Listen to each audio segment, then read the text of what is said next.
The chapter of linear regression, what we have to start today.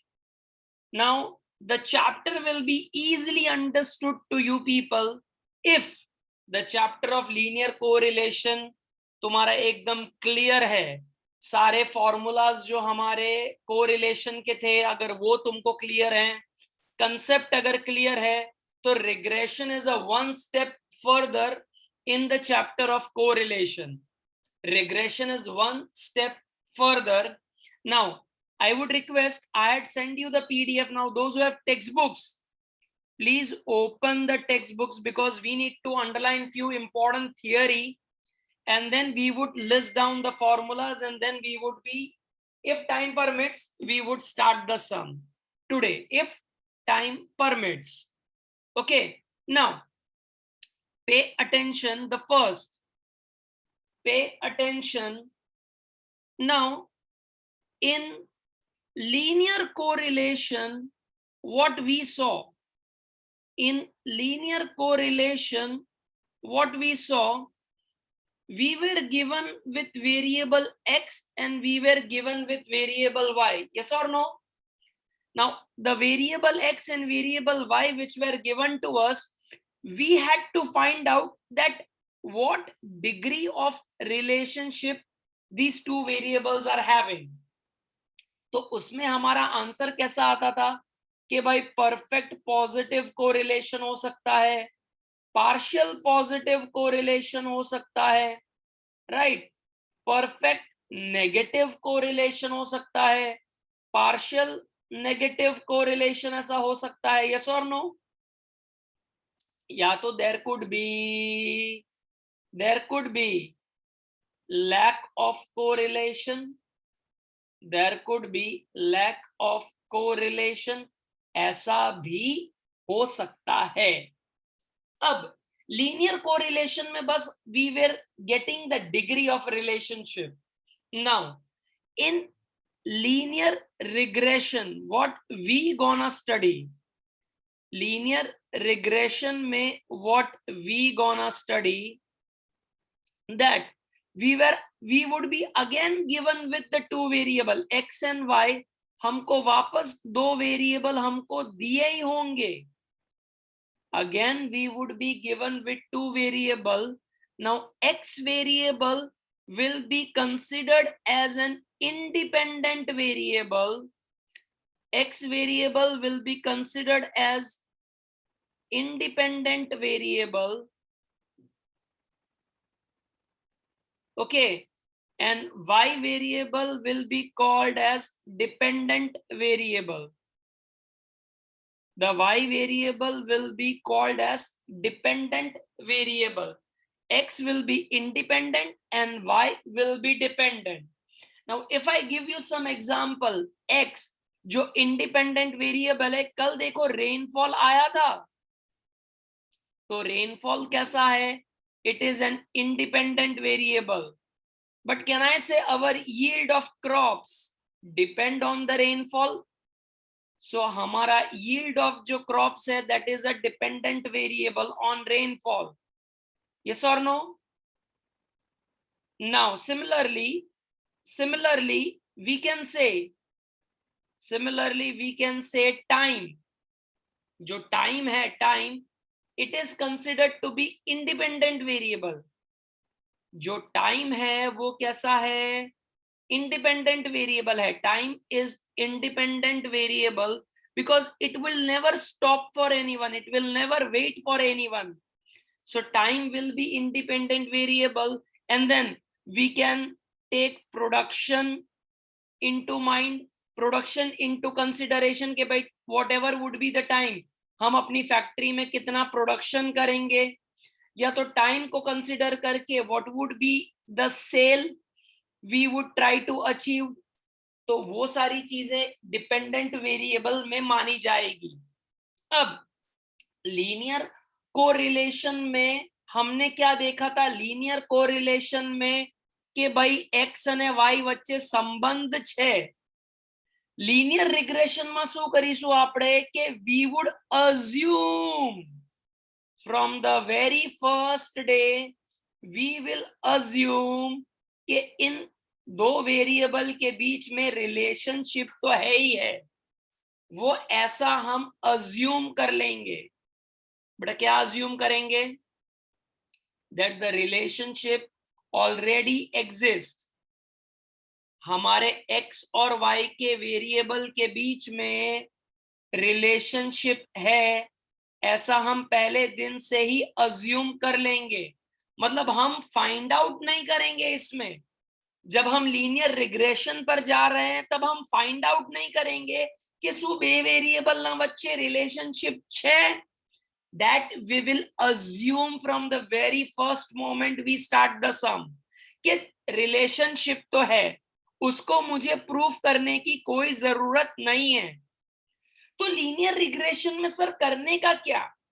Again जब हमको दो variable दिए हैं तो लीनियर रिग्रेशन में करने का क्या सर?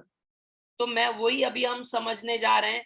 करने का क्या? नोटबुक निकालो, नोटबुक निकालो, लिखना शुरू करो। Take out your notebook and start writing. Everybody start writing. कि मान लो x जो मेरा इंडिपेंडेंट वेरिएबल है, x जो मेरा इंडिपेंडेंट वेरिएबल है, एंड y जो मेरा डिपेंडेंट वेरिएबल है, ऐसा हेडिंग मार दो, x एंड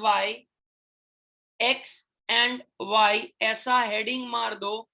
नाउ x की वैल्यू लिख लो 10, 15, x ની वैल्यू लखी दो 10, 15, then 20, x की वैल्यू लिखो 10, 15, 20। ओके, y की वैल्यू लिखो, नहीं x में एक और वैल्यू लिख देते हैं, x में एक और वैल्यू लिख देते हैं 25, x में एक और वैल्यू लिख दो, दैट इज 25।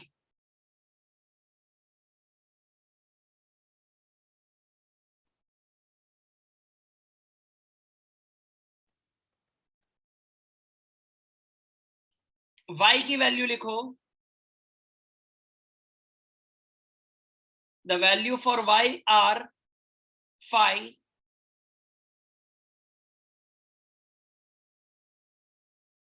7, 5, 7, y की वैल्यू है 5, 7, 9 and 13। 5, 7, 9 and the last value is 13। Okay, the last value what I have is 13, right? Did you write these values? x and y की वैल्यू आपने नोटबुक में लिखी? अब लीनियर कोरिलेशन में कैसा था कि हम ढूंढते कि जो x वेरिएबल दिया है, y वेरिएबल दिया है, उसमें कितना स्ट्रॉन्ग कोरिलेशन है, क्या डिग्री है, वो हम फाइंड आउट करते हैं। बराबर है। अब हमने यहां पर लीनियर रिग्रेशन में क्या सबसे पहले समझा कि हमको जो x वेरिएबल दिया होगा, ध्यान से सुनो, जो x वेरिएबल दिया होगा वो इंडिपेंडेंट वेरिएबल होगा and y variable will be dependent on x। Okay, now you tell me, looking at the information, you tell me, do I know this कि when value of x is 10, value of y is 5, can I say? Do I know this? જો તમારું table જો 10 ની સામે જ્યારે x ની 10 ની value છે ત્યારે y ની વેલ્યુ કેટલી છે? 5। જ્યારે x ની વેલ્યુ 15 છે ત્યારે y ની વેલ્યુ કેટલી છે? 7। Do you know that? Yes or no? Because मैंने ही तुमको वो वैल्यूज बताई। अब अगर मैं तुम्हें ये सिंपल क्वेश्चन पूछूं, कि बेटा x की वैल्यू अगर है, अगर मेरे x की वैल्यू है 13, मेरे x की वैल्यू है 13, तो तुम मुझे बताओ y की वैल्यू क्या आएगी? तुम मुझे बताओ what will be value of y. Can you tell me what will be value of y? Can you tell me? Yes or no? If anybody can give me answer, please give me thumbs up. Very good. Divse, unmute. Sir 25 25 कैसे आएगा? Sir x પર dependent છે ને y અને તો એટલે 25 લખેલું છે x માં અને y માં 13 છે એટલે x પર એટલે y x 25 હશે ને તો y 13 છે. मैं x ની વેલ્યુ 13 કીધી છે બેટા, 13 x ની વેલ્યુ. હા તો 25 હશે y. अरे बेटा x ની વેલ્यू वाला તમે यार कंफ्यूज થઈ ગયા. रुको रुको रुको, अभी कंफ्यूजन दूर करते हैं. अभी हम कंफ्यूजन दूर करते थे. रुक जाओ. x की वैल्यू मुझे 13 नहीं लेनी है. नहीं, क्योंकि 13 ले रहा हूं ना तो तुम कैसे गोदा मार रहे हो?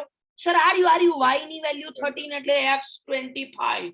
अला भैला હું વેલ્યુ ચેન્જ કરી દઉં. ઉભરો કન્ફ્યુઝન દૂર કરી દઈએ. હું તમને એવું કહું છું કે x ની વેલ્યુ લઈ લઈએ આપણે. x ની વેલ્યુ લઈ લઈએ 11. x ની વેલ્યू લઈ લઈએ 11. Now I am asking y ની વેલ્યू.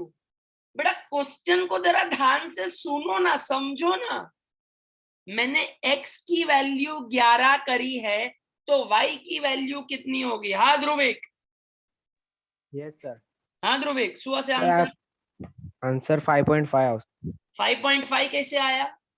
તો પહેલા તમે લખ્યું છે 10 ની x ની વેલ્યુ 10 હોય हाँ તો y ની 5 આવશે. अच्छा, અને અઝ્યુમ નંબર કયો છે?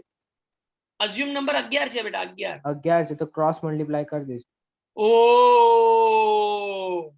ऐसे क्रॉस मल्टीप्लाई करके जो हम एस्टीमेट जो निकालेंगे क्या ना, इसे हम यहाँ पर अब एस्टीमेट करने वाले हैं.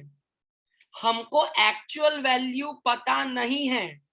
हमारे पास ये जो x और y की वैल्यूज दी हुई हैं, अब उसमें मैंने एक x की मैंने इमेजिनरी वैल्यू ढूंढी. इमेजिनरी कि भाई x अगर 11 होगा तो what will be the value of y. तो ध्रुविक ने कहा सर ऐसा क्रॉस मल्टीप्लाई कर लो तो आंसर आ जाएगा.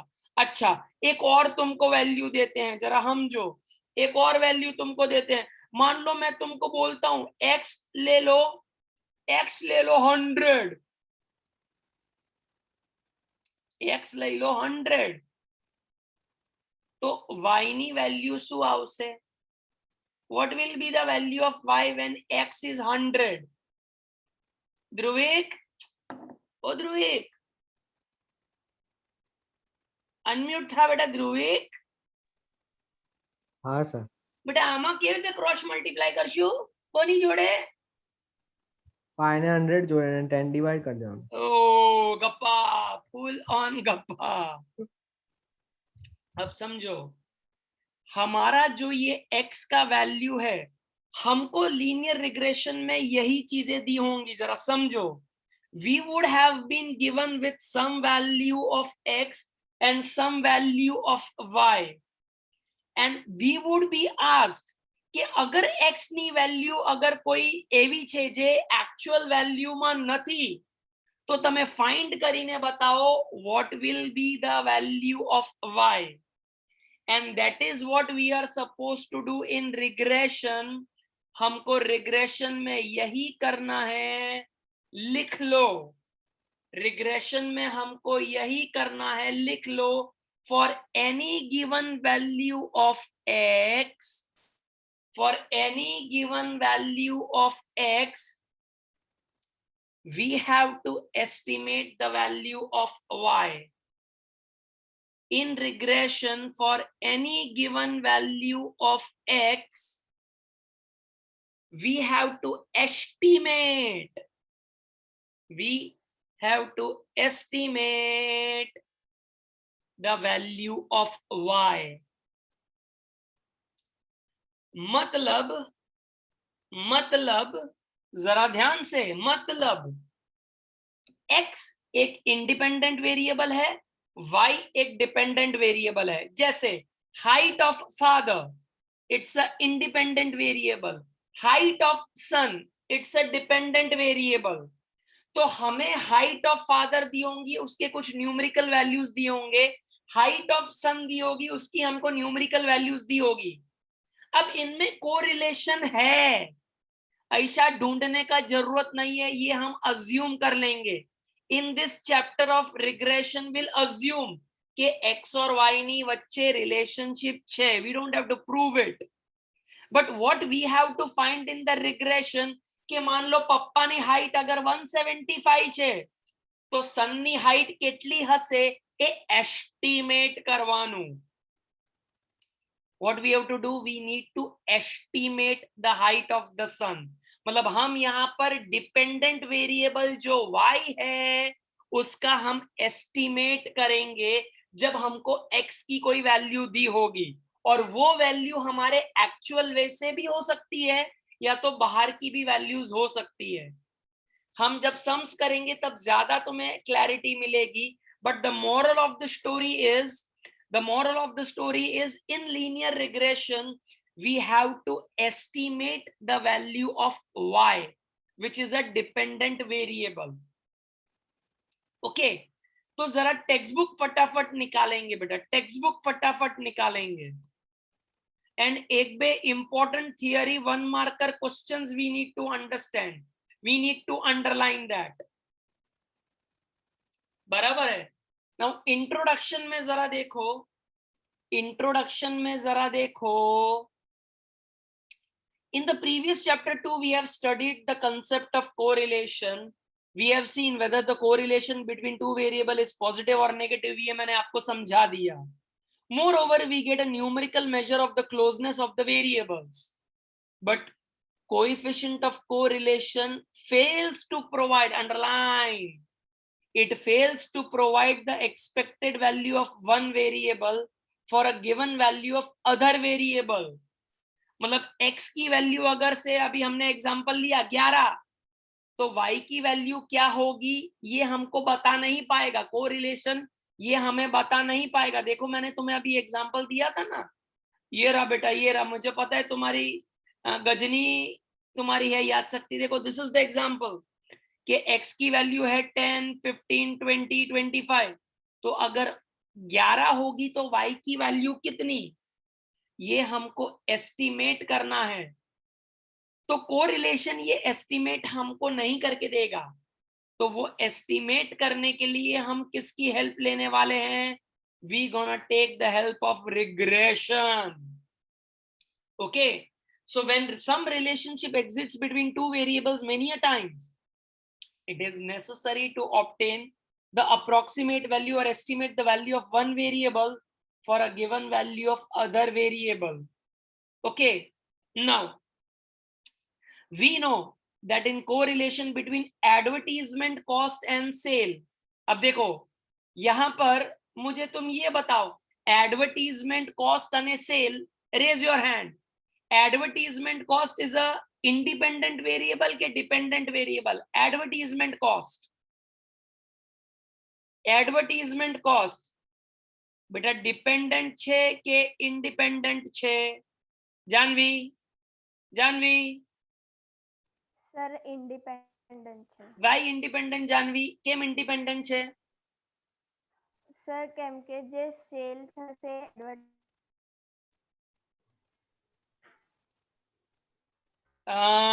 Farheen yes sir. हाँ फरहीन। सर एक्चुअली ये जो सेल्स है वो डिपेंडेबल है एडवर्टाइजमेंट पे, इसीलिए एडवर्टाइजमेंट इंडिपेंडेंट वेरिएबल हुआ। ओके, ऋषि भाई। हाँ सर वही, सेल इंडिपेंडेंट है और वो डिपेंडेंट। सेल इंडिपेंडेंट है ऐसा? नहीं गलती से हो गया, गलती से बोल दिया, सेल डिपेंडेंट है और वो इंडिपेंडेंट है। क्या ऐसे तुम एडवर्टीजमेंट का खर्चा करोगे, करते रहोगे, लेकिन तुमने जितना एडवर्टीजमेंट का खर्चा किया क्या ऐसे उतना तुमको इफेक्ट देखेगा सेल में। तो यहाँ पर इन दोनों के बीच में रिलेशनशिप तो है। देखो एग्जांपल टेक्स्ट बुक में क्या दिया है, एडवर्टीजमेंट कॉस्ट અને સેલની વચ્ચે रिलेशनशिप तो છે, बट इफ आई से कि भाई अगर मैं 10 लाख का एडवर्टीजमेंट कॉस्ट करूंगा, I will incur advertisement cost of 10 lakh rupees, तो what would be my sale? अगर मुझे एस्टिमेट करना है, अगर मुझे एस्टिमेट करना है कि मेरा कितना सेल होगा जब हम 10 लाख रुपए का एडवर्टीजमेंट कॉस्ट करेंगे, तो रिग्रेशन हमको ये कॉस्ट को एस्टिमेट करके हमको ये बता पाएगा कि हमारा कितना सेल होगा। Are you getting it? So the literal meaning of the regression is to return to the mean value. Underline this. और ये सबसे पहले किसने ये टर्म रिग्रेशन यूज किया था? 1 mark MCQ, sir Francis Galton. Sir Francis Galton, he was the first one to introduce this regression.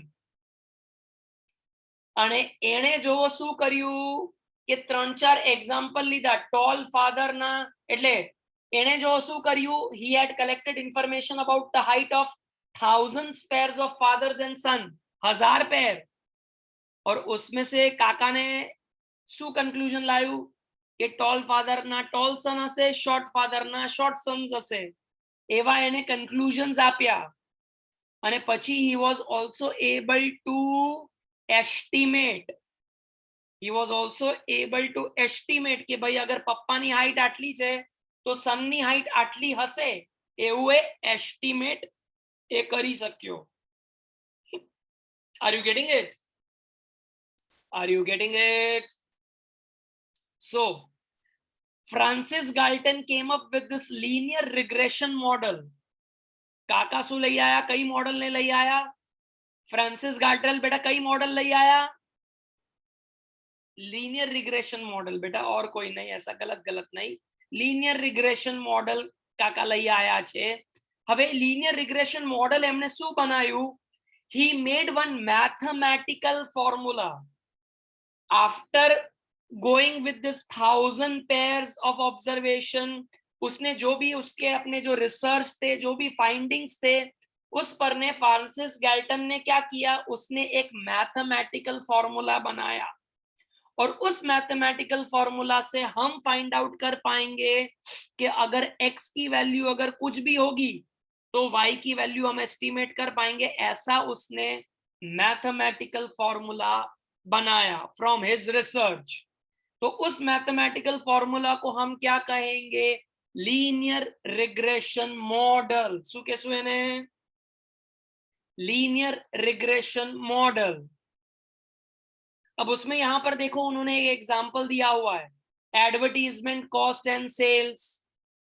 तो वहां पर क्या है? Because of the increase in the decrease in the cost, the sale will also increase in the decrease. So advertisement cost is independent variable and sales is a dependent variable. जैसे rainfall का example दिया है मैंने, yield of rice, तो rainfall is independent variable and yield is dependent variable. And ये सारे research करने के बाद उसने देखो क्या लीनियर रिग्रेशन मॉडल दिया. नोटबुक में लिखो 1 mark theory, write down linear regression model, 1 mark theory, right it down. He gave this linear regression model कि हम y को एस्टिमेट करेंगे. सो linear regression model is y cap. अच्छा, ये कैप क्यों रखने का? बिकॉज हम y की वैल्यू एस्टिमेट कर रहे हैं, इसलिए ऐसी एक कैप रखने की अपने को. और देखो मॉडल क्या है? Alpha plus beta x, alpha plus beta x,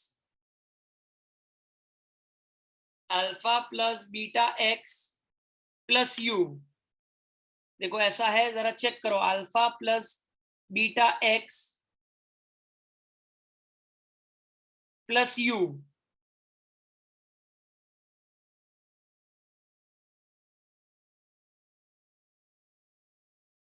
right, तो ये जरा लीनियर रिग्रेशन मॉडल है, ये हम लिख लेंगे. लीनियर रिग्रेशन मॉडल है मतलब जब रेनफॉल अगर हो रहा है तो कितना यील्ड ऑफ राइस होगा, ये मैं एस्टिमेट करूंगा ये रिग्रेशन मॉडल से. And what's the linear regression model? You write it down. y cap is equal to alpha plus beta x plus u. बेटा घबराओ मत, अल्फा बीटा એને બધાને કેવી રીતે શોર્ટ ફોર્મમાં આપણે યુઝ કરીશું? એ બીજ કહેશું, अल्फा बीटा नहीं कहिए. ओके, सो उसमें है क्या क्या चीजें वो लिख लो रिग्रेशन मॉडल के लिए. y is a dependent variable, x is independent variable, a alpha is constant, beta is constant, and u तुम जैसा है लिखो u is a disturbance variable of the model. disturbance variable मतलब जब हम एस्टिमेट करते हैं जैसे रेनफॉल और यील्ड ऑफ राइस, तो मेरा कितना यील्ड राइस का हुआ खाली वो रेनफॉल पर डिपेंड नहीं करेगा. There would be some other disturbance variable also કે ભાઈ તમે ફર્ટિલાઇઝર કેવી રીતે નાખ્યું છે, what is the fertility of the soil, એ બધું પણ मैटर करे कि भाई कितना राइस का यील्ड हुआ है. लेकिन उस डिस्टर्बेंस वेरिएबल को देखो आगे हमने क्या किया, जरा यहां ध्यान दो. ये जो u हमारा डिस्टर्बेंस वेरिएबल है उसको हमने आगे क्या किया, हमने देखो टेक्स्ट बुक में ऐसा लिखा है कि ये जो डिस्टर्बेंस वेरिएबल है हमको खाली x और y के बीच में ही अपने को देखने का है, x और y के बीच में ही ये लीनियरिटी देखनी है. तो जो डिस्टर्बेंस वेरिएबल है उसको निकाल दो. जैसे मैं तुमको कैसे क्लास में तुम डिस्टर्ब करते हो मेरे को, मैं तुम्हें निकाल देता हूं, उसी तरह से ये रिग्रेशन मॉडल जब बना था तब उसमें डिस्टर्बेंस वेरिएबल भी था. लेकिन आगे जाके क्या हुआ कि हमने ये अज्यूम किया कि डिस्टर्बेंस वेरिएबल इज 0, तो उसको निकाल दो, उसको निकाल दो. तो फिर मेरा रिग्रेशन मॉडल कैसा हो गया, अपना डिस्टर्बेंस वेरिएबल निकाल देने के बाद मेरा रिग्रेशन मॉडल क्या हुआ, लिखो after considering the disturbance variable, after considering the disturbance variable to be equal to 0, after considering the disturbance variable to be equal to 0, the linear regression model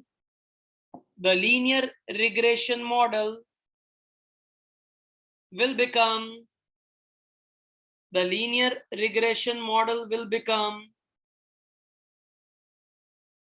alpha plus beta x.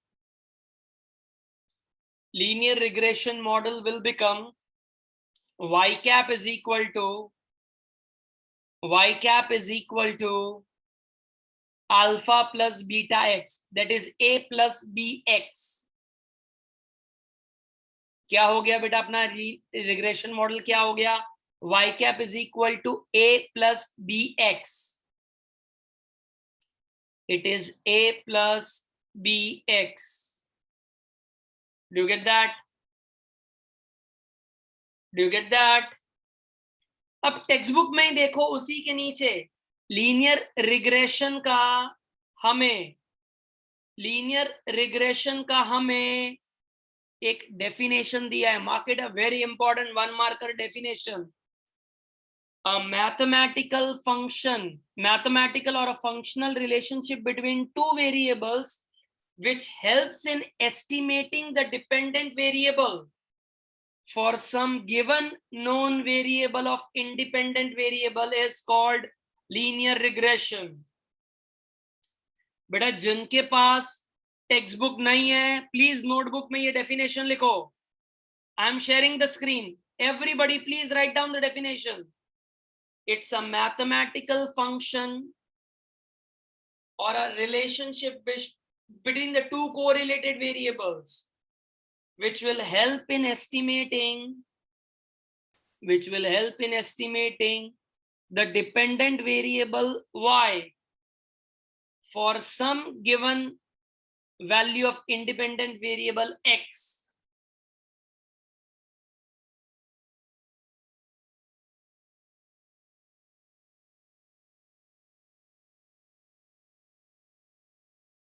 Is called linear regression.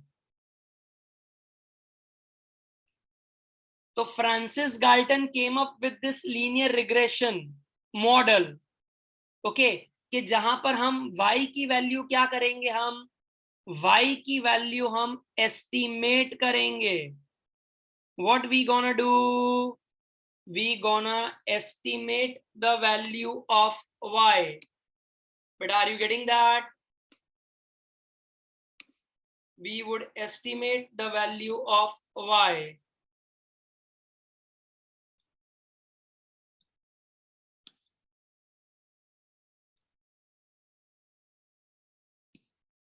Okay. We would estimate the value of y. और तुमने बेटा linear regression model अभी तुमने लिखा, linear regression model तुमने लिखा. अब उसी के नीचे देखो थियरी में क्या लिखी है, फिटिंग ऑफ रिग्रेशन लाइन. मतलब ये जो हमने लीनियर रिग्रेशन मॉडल जो हमने बनाया, कि तुमने ये जो लीनियर रिग्रेशन मॉडल जो तुमने लिखा, बेटा क्या लिखा तुमने लीनियर रिग्रेशन मॉडल, तुमने क्या लिखा, y cap is equal to alpha plus beta x. तुमने ये जो लीनियर रिग्रेशन मॉडल लिखा है, तुमने ये जो लीनियर रिग्रेशन मॉडल लिखा है, उसी का दूसरा नाम है बेटा, उसी का दूसरा नाम है regression, fitting of regression line. The second name of this linear regression model is fitting of regression line. तो उसी के नीचे लिख दो, उसी के नीचे लिख दो, linear regression model can also be, linear regression model can also be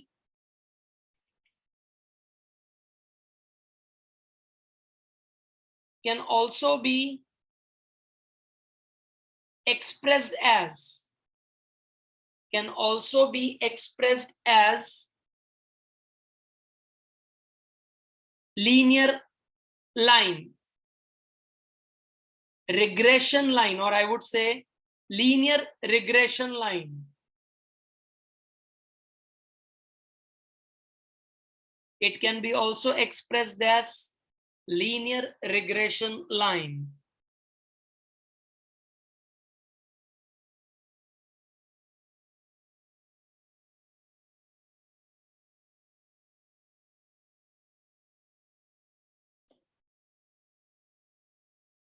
बराबर है, बराबर है. अब उसके लिए जरा ध्यान देंगे,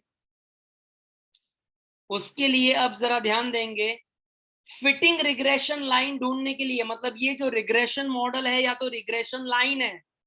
अब मैं तुमको अगर ये कहूं, अब तुमको अगर ये कहूं कि तुमने जो ये लिखा y cap is equal to a plus b x, अब जब भी हम सम करेंगे तब मैं वो लीनियर रिग्रेशन मॉडल ऐसा नहीं कहूंगा, मैं तुमको यही कहूंगा रिग्रेशन लाइन. मतलब ये रिग्रेशन लाइन हमको क्या करेगी, हेल्प करने के लिए, y की वैल्यू हेल्प करेगी एस्टिमेट करने के लिए. जब हमें x की कोई वैल्यू दी होगी तब हम y की वैल्यू उसके बेसिस पर हम एस्टिमेट कर पाएंगे. We would able to estimate the value of y. तो ये जो है y cap is equal to a plus b x, यही मेरा बन जाएगा लीनियर रिग्रेशन लाइन. ओके, अब नोटबुक में निकालो, नोटबुक में लिखो फिटिंग रिग्रेशन लाइन ढूंढने के methods. Give the heading in your notebook, method to find out, method to find out regression line, method to find out regression line. उसमें पहला method लिखो, उसमें पहला मेथड लिखो स्कैटर डायग्राम मेथड. उसमें पहला मेथड लिखो scatter diagram method.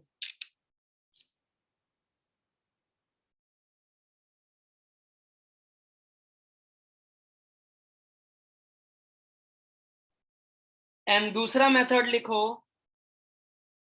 Method of least square.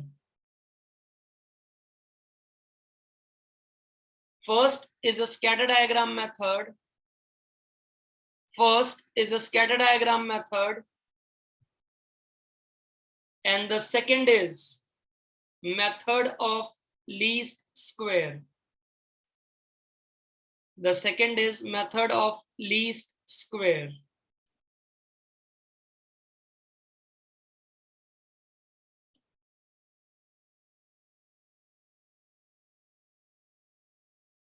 Okay. Now मतलब हमको क्या करना है, मतलब अगर रिग्रेशन लाइन अगर हमको बनानी है, रिग्रेशन लाइन वो मैथमेटिकल लाइन अगर मुझे बनानी है, तो मेरे पास दो मेथड है. पहली है स्कैटर डायग्राम मेथड एंड दूसरी है मेथड ऑफ लीस्ट स्क्वायर. अब इसमें बेस्ट मेथड कौन सी है? बेस्ट मेथड लिख लो, second one, method of least square लिखो. Method of least square is considered to be, method of least square is considered to be the best method, is considered to be the best method in order to obtain, is considered to be the best method in order to obtain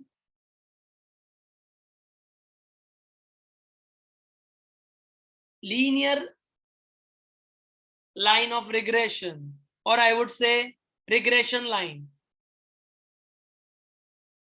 Okay, method of least square is considered to be the best method to obtain the linear regression line. Okay, अब उसमें ये scatter diagram method में क्या तकलीफ है वो हम कल डेफिनेटली डिस्कस करेंगे, लेकिन मेथड ऑफ लीस्ट स्क्वायर में कैसा है, हमको फॉर्मूलाज दिए हैं. देखो मेथड ऑफ लीस्ट स्क्वायर में कैसा है, we are given with formulas. So बेटा अपनी नोटबुक निकालो, चलो लिखना शुरू करेंगे. अपनी नोटबुक निकालो, लिखना शुरू करेंगे.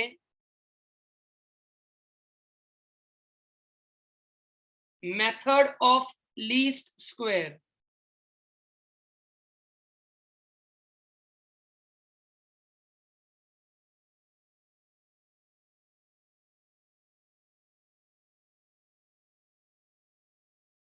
Method of least square.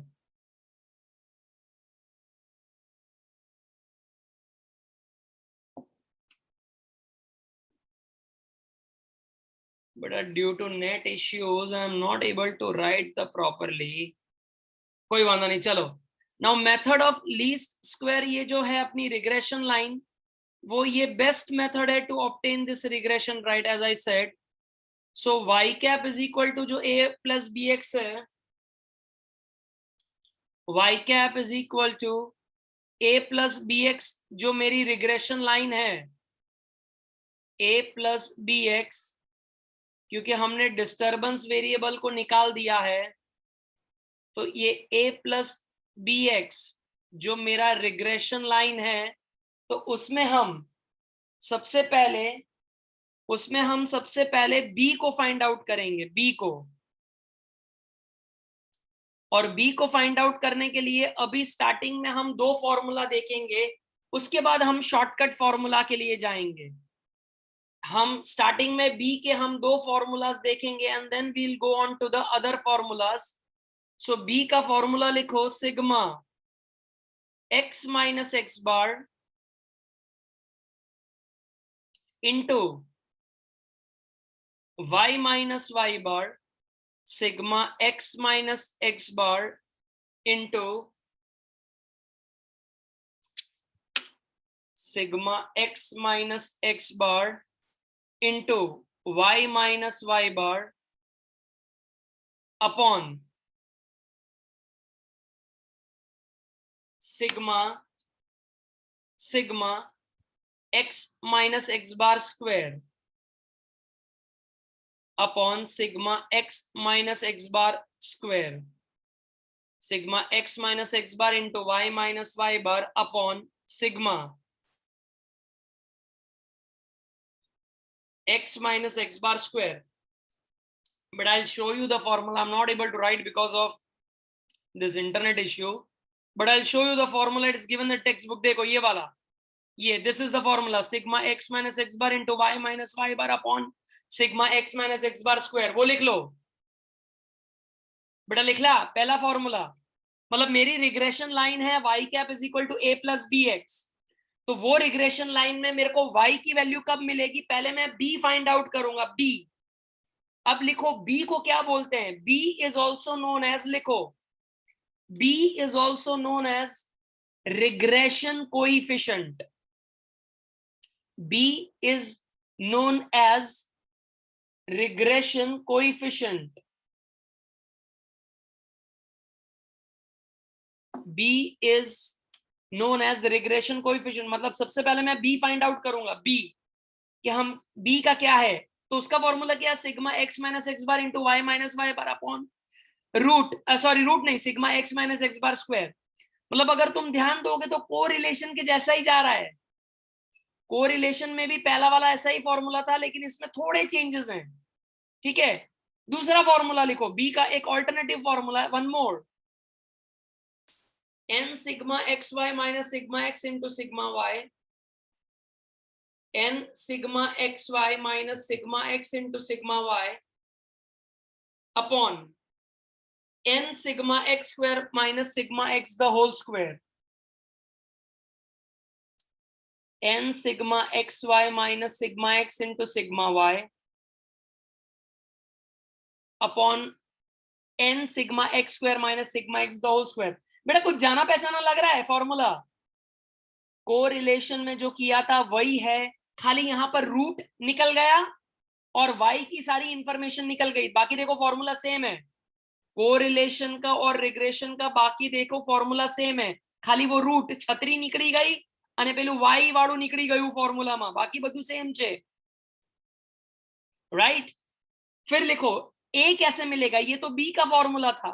अब a कैसे मिलेगा? लिखो a इज इक्वल टू, ये रहा formula, a is equal to y bar minus b x बार.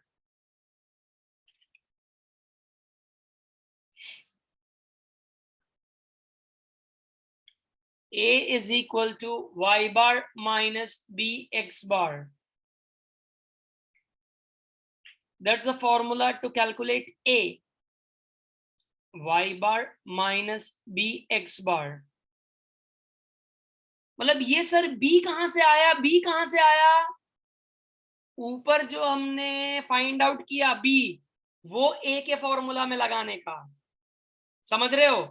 तो जब हम रिग्रेशन लाइन लिख रहे हैं, यहाँ जरा ध्यान बेटा, रिग्रेशन लाइन जे આપણે લખીએ છીએ સ્કેટર ડાયાગ્રામ મેથડ થી તો મળી જ નહીં શકે, પણ એક એ મેથડ છે, પણ એના લિમિટેશન હું કાલે ડિસ્કસ કરીશ. બીકોઝ હું તમને એક સ્કેટર ડાયાગ્રામ શો કરીશ અને એમાં દેખાડીશ કે what is the limitation કે આપણે એ મેથડ કેમ નથી યુઝ કરતા. તો we went to the second method, that is method of least square. अब मेथड ऑफ लीस्ट स्क्वायर में फॉर्मूला है. तो पहले मेरी रिग्रेशन लाइन है क्या? What's the regression line? y cap, मतलब y की वैल्यू एस्टिमेट करनी है, इसलिए ऊपर कैप लगाया. तो y cap is equal to a plus b x. अब x क्या होगा?